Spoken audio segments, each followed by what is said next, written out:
Hello friend नमस्ते माँ kitchen को आपण मान समस्त स्वागत। आज मु आपण मान सहित किसी नुआ रेसिपीटा शेयर करी। से रेसिपीर नाम हूँ सुजीर हलुआ। चलतु प्रथम आम कड़े सुजीटा को पकईकि भलसे भाजी नेबा।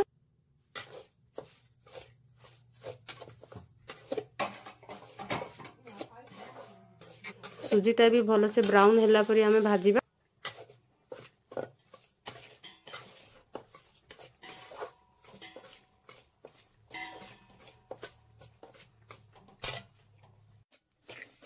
देखंतु मु केते सुंदर सुजीटा को भाजी नेली ब्राउन टाइप रे।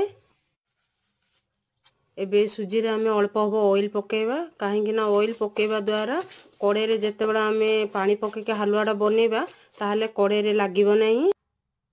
तापरे एबे आमे अल्प टिके ऑयल पके कि सेतिरे काजू पिस्ता बादाम ता सहित आमर किशमिश को भाजीबा।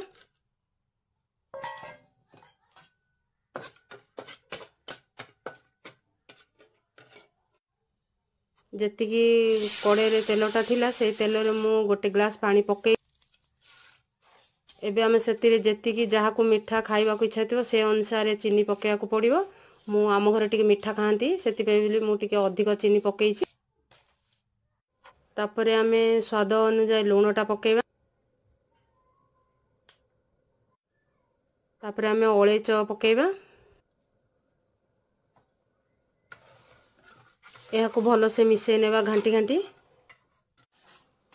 देखंतु आम पानीटा फुटी गला। एबे आमे भजा हेतिबा से ब्राउन कलर सुजीटा को पके घांटीबा भलो से।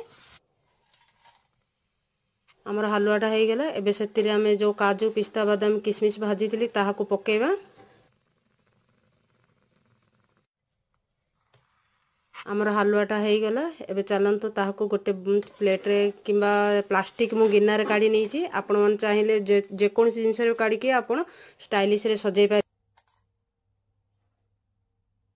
जदि आपण माननको मोर ए रेसिपीटा भलो लागिला ताहाले लाइक शेयर सब्सक्राइब करंतु। नमस्कार।